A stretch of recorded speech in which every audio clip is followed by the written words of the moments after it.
I want you to listen to Ben Rhodes, because Ben Rhodes is wise beyond his years, but he's actually quite wise.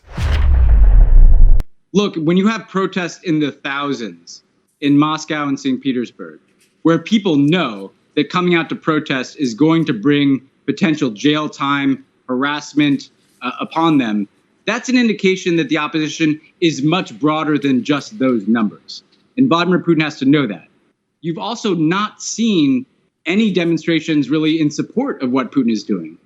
Again, in contrast to Crimea, where there was a kind of groundswell of support for what Putin was doing, because it was so clearly limited and focused on this particular piece of territory the Russians understood well, and that a lot of Russians felt like was part of Russia. Russians know Ukraine. They know it's a big country. They know that the Ukrainian people are going to resist. There are cross-family ties between Russia and Ukraine. There are Russians who are worried about their family in Ukraine.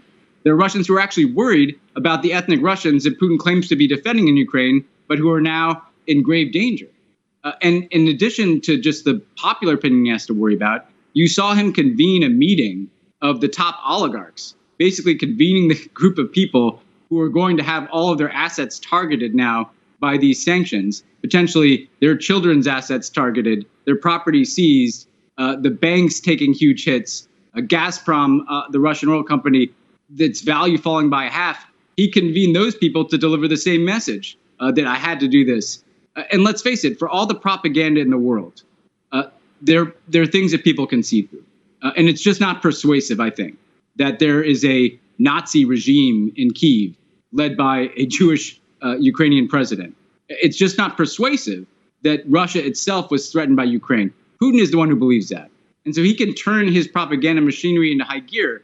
But the sense you get from Putin's own body language and his own rhetoric, as well as those people in the streets, as well as the body language of those oligarchs in the room with Putin today, is that this war is not as popular as Putin might have thought it was, and that he might have bitten off more than he can chew. That doesn't mean he's not going to pull back. He's clearly committed to the mission that he's engaged in. I think he clearly wants to decapitate the Ukrainian government. I think President Zelensky is certainly right that he's probably on some kind of kill list, along with the leadership of Ukraine's civil society and political establishment. But that doesn't mean that this is going to be easy for Vladimir Putin.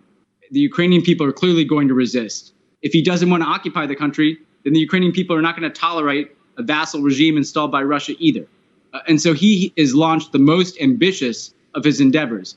Keep in mind that these other military initiatives that he's taken, pieces of Georgia, Crimea, those two provinces in eastern Ukraine, these were small, geographically isolated areas. He has not done anything like what he's trying to do now. And he's not faced anything like the economic consequences that he's going to face from this, the political and diplomatic isolation that he's going to face from this, the body bags coming back to Russia, the casualties, in the same way as Alexei Navalny pointed out in his trial, in the same way that body bags coming back from Afghanistan ultimately turned the Russian people against the Soviet leadership. So he's a leader who may not be deterred in the near term in terms of what he's doing in Ukraine, but who's looking at a medium and long term that is far from rosy picture for him. And it's so important for us to realize that Rhodes is absolutely right. He's absolutely right. When the body bags start going into Russia, what I have been thinking about and is what does this really mean to Vladimir Putin? Is this the beginning of the end of Vladimir Putin? Or to stay in power, will he have enough support from his oligarchs and his general to keep us in a state of frenzy, in a state of war indefinitely? I don't quite know how it's going to work out. But I tell you what, I think what's going to be in process is the ultimate defeat of Putin. And once you cut the head of Putin, what you're going to have is a new Russia. The truth of the matter is, Russian people are good people too. They just have a crazy man leading them. Just like we are good people. We just had for a while a crazy person leading us. We spend a lot of time deconstructing the news, trying to parse it into a form that everybody can understand. We try to find those little nitpicks where it flies above the fray, etc.